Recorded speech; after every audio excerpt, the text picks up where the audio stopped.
My phone vibrated against my palm with such force I nearly dropped it into the champagne fountain. The notification glowed at 2:47 p.m. And I couldn't breathe. Around me, 200 guests laughed and clinked glasses at what was supposed to be my mother-in-law's funeral reception, but Derek wasn't mourning. He was celebrating. I stared at the Instagram story until my vision blurred. My husband of 14 years stood on a yacht deck, his arm around Vanessa, his 26-year-old executive assistant, both holding up their left hands to the camera. Matching diamond rings caught the Miami sunlight. The caption read, "New chapter starts today. Some endings lead to better beginnings. Number. Engaged number fresh start." Posted 17 minutes ago. While I'd been inside the funeral home, accepting condolences for the woman who'd been more of a mother to me than my own, Derek had been 3 blocks away on his brother's boat, announcing his engagement to another woman. I looked around the country club ballroom. Everyone was still eating, drinking, sharing stories about Margaret's kindness. None of them knew. Derek hadn't even bothered to show up to his own mother's funeral reception. He'd claimed an emergency client meeting in Miami that morning, kissed my forehead, and promised to be back by evening. The champagne fountain suddenly seemed obscene. Margaret would have hated this pretentious display anyway. She'd wanted a simple memorial, but Derek had insisted on honoring her properly, which apparently meant expensive catering and an open bar while he partied with his mistress. My hands started shaking. Not from sadness, from rage so pure it felt like ice water in my veins. "Maya, are you all right?" Derek's aunt touched my shoulder. "You look pale, dear." I forced a smile, the same smile I'd perfected over the past 8 months while caring for Margaret through stage 4 pancreatic cancer. The same smile I'd worn through countless hospital visits, chemo sessions, and midnight emergency calls, all while Derek claimed he couldn't handle seeing his mother like that. "Just need some air," I managed. I walked out to my car on autopilot, my mind racing. 8 months. I'd spent 8 months caring for Margaret practically alone, driving her to appointments, managing her medications, holding her hand through the pain. Derek had visited maybe 6 times, always briefly, always with an excuse to leave early. And I'd justified it. Everyone grieves differently, I told myself. He's just protecting himself. What a fool I'd been. I sat in my car and opened Instagram again. The comments were already flooding in. "Congratulations. So happy for you both. About time you found real love." That last one was from Vanessa's mother. I scrolled back through Derek's feed. There 3 weeks ago, a photo I'd missed. Derek and Vanessa at some charity gala, her hand on his chest, both laughing. The date was burned into my memory. The night Margaret had asked me to stay at the hospice facility because she was scared. The night Derek had claimed he needed to clear his head and went to a hotel. Further back, 2 months ago, a group photo at a restaurant. Vanessa seated next to Derek, their chairs noticeably close. The caption, "Team dinner celebrating the Morrison deal." That was the night Margaret had her first seizure, and I'd spent 4 hours in the ER alone because Derek wasn't answering his phone. 6 months ago. A hiking photo. Derek's arm barely visible at the edge of the frame, but I recognized his watch. Vanessa's caption, "Best hiking partner ever." That was the weekend Derek had told me he needed to decompress alone after a stressful week. How long had this been going on while I'd been managing bedpans and morphine drips? I was about to close the app when I noticed the post was already getting shared. Someone had tagged Derek's firm's official account. Another had tagged the managing partner. Within minutes, the story would be everywhere. At least he'd be fired, I thought bitterly. Derek's firm had a strict fraternization policy. He'd mentioned it himself, complaining about how uptight the partners were about workplace relationships. That's why he and Vanessa had been so careful, or so they'd thought. My phone rang. Derek. I stared at his name on the screen, watching it pulse. On the 4th ring, I answered. "Maya." His voice was frantic. "Maya, I can explain." "Explain what, Derek? Explain how you got engaged at your mother's funeral? Or explain how you've been sleeping with your assistant while I watched your mother die?" Silence. Then, "It's not what you think." I laughed. And it sounded harsh even to my own ears. "Really? Because I think you're a coward who couldn't face his dying mother, so you ran into the arms of someone young enough to be our daughter. I think you let me shoulder everything, every doctor's visit, every horrible decision, every moment of her pain while you played house with your mistress. And I think you're so goddamn selfish that you couldn't even wait until after we buried her to announce your new life. I was going to tell you. When were you going to tell me, Derek? Before or after I finished planning your mother's funeral by myself? Don't bring my mother into this. The audacity stole my breath. Your mother? You mean the woman you visited 6 times in 8 months? The woman whose hand I held when she died because you were too busy to come to the hospital? That mother? I'm not doing this right now. His voice had gone cold, the tone he used in negotiations. I'll be back tomorrow to get my things. We can discuss the divorce like adults. Divorce? I repeated numbly. Come on, Maya. You had to know this was coming. We've been over for years. I tried to wait until after she passed. Out of respect. Out of respect.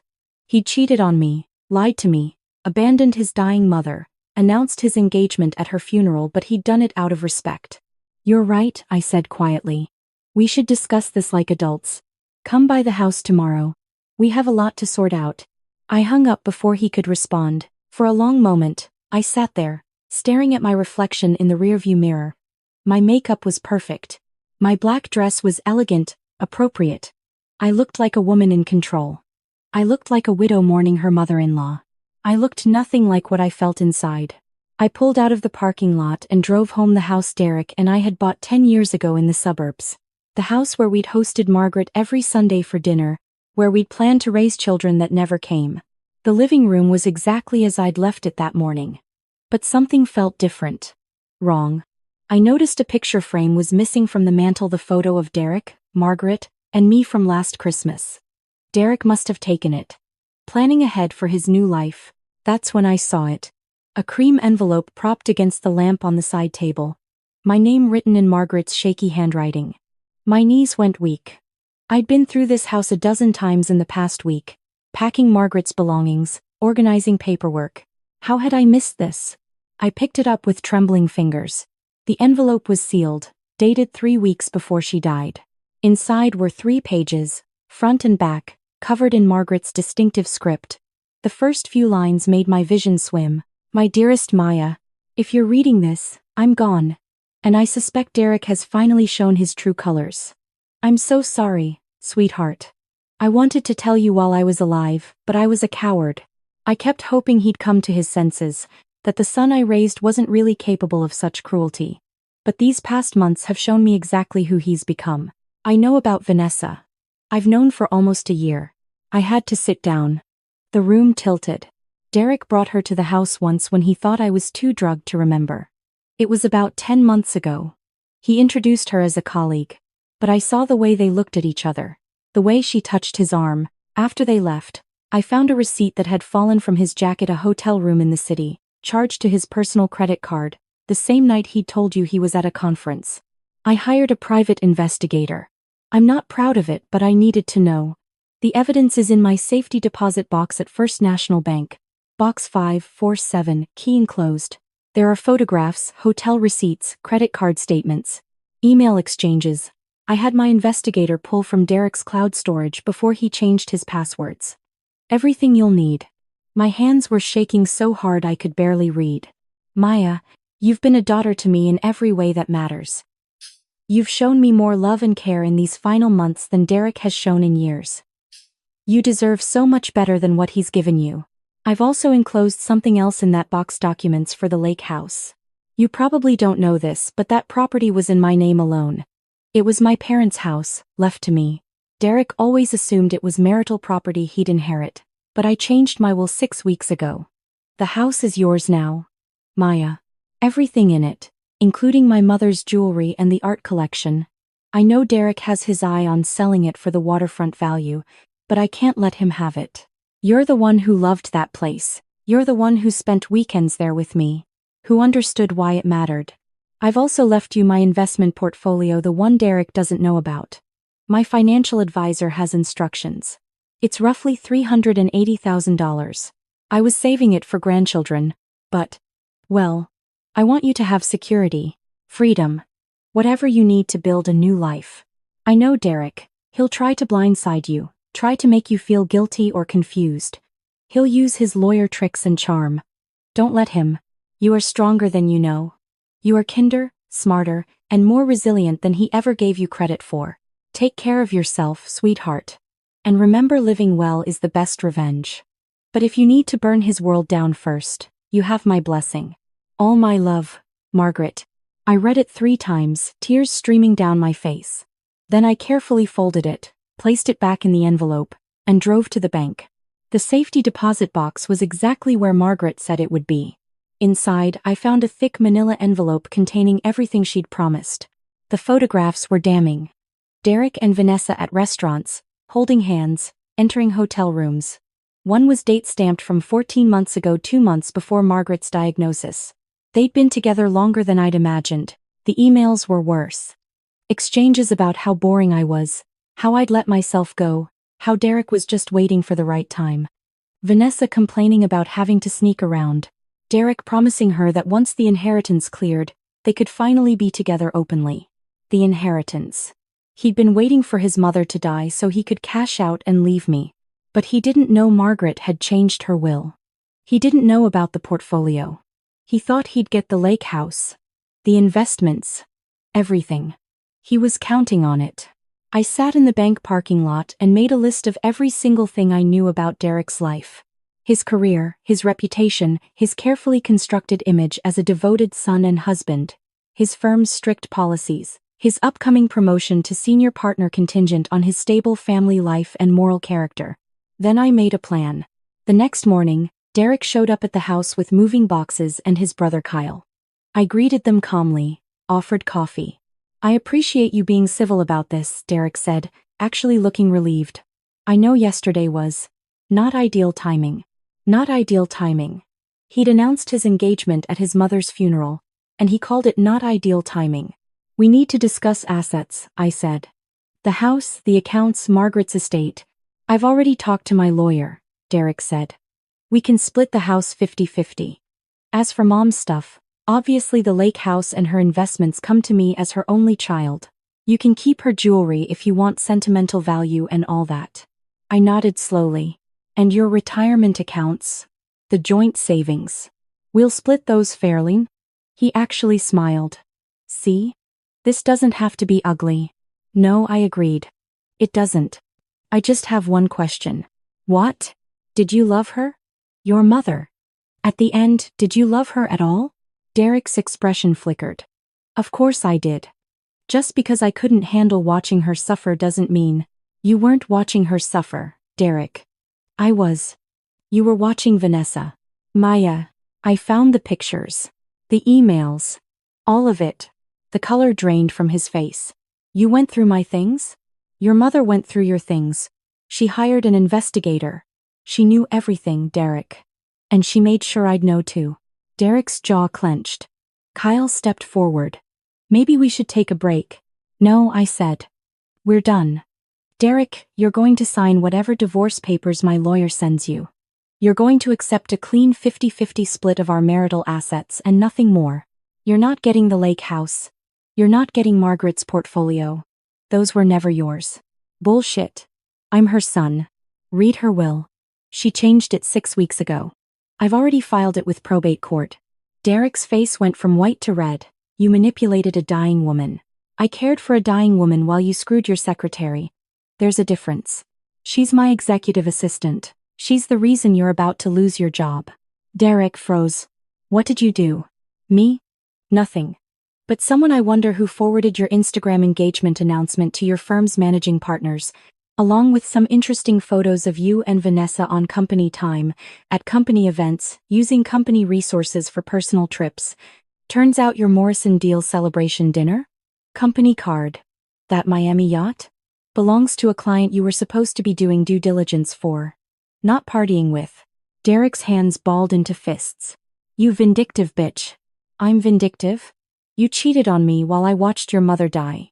You planned your new life around her death. You couldn't even wait until we buried her to go public. And I'm the bitch? Kyle touched Derek's arm. Man, let's just go. One more thing, I said.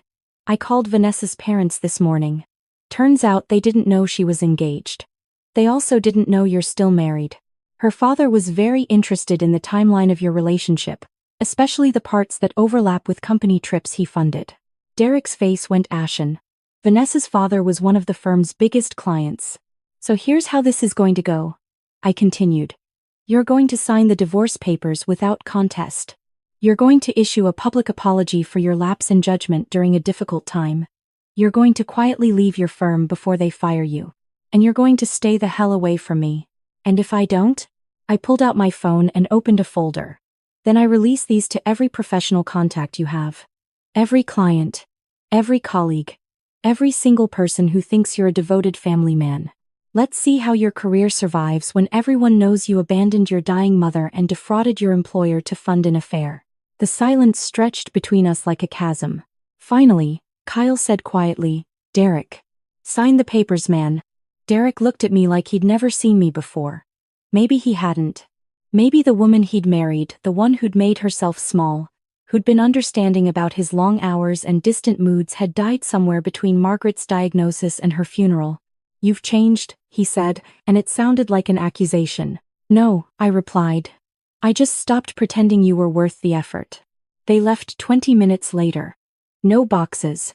No belongings. Derek would send a moving company later, once he found a place to stay.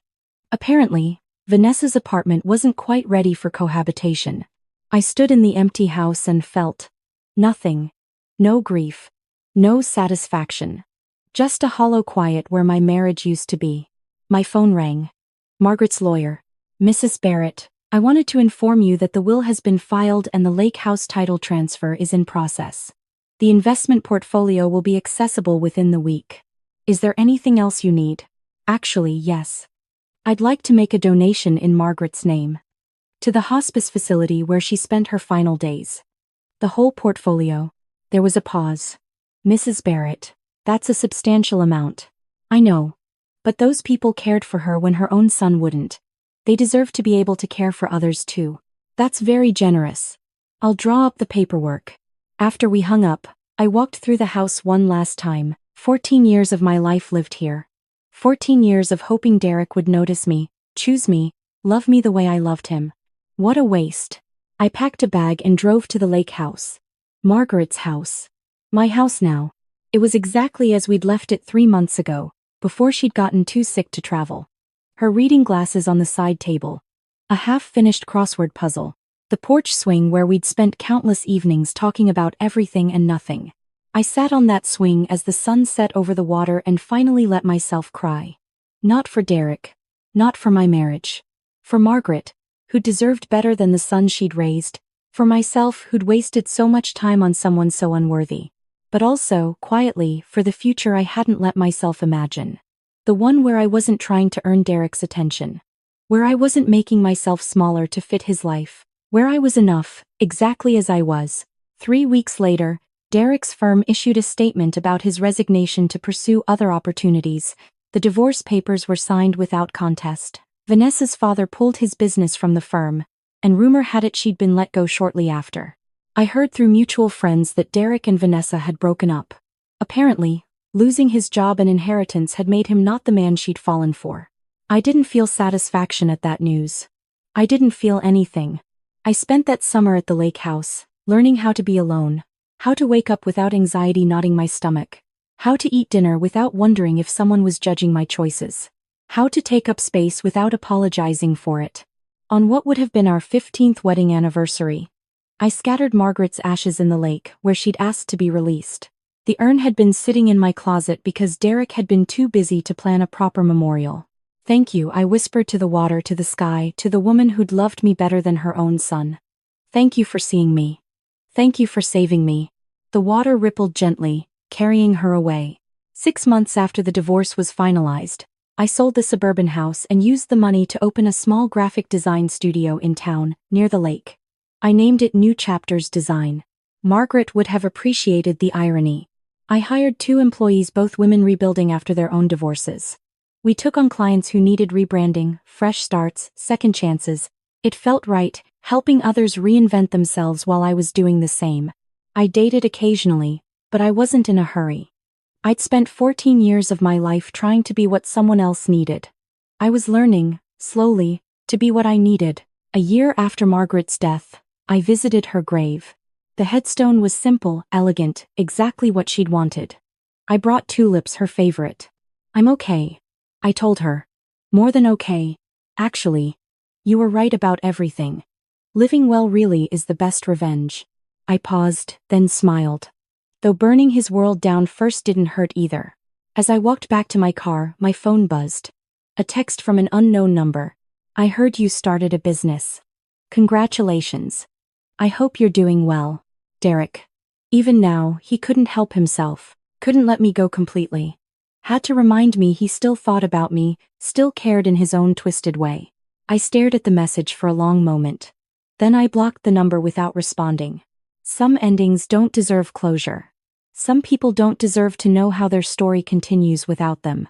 The lake house waited for me, warm and quiet and mine. I drove home through the autumn colors, windows down, radio up, feeling lighter than I had in years.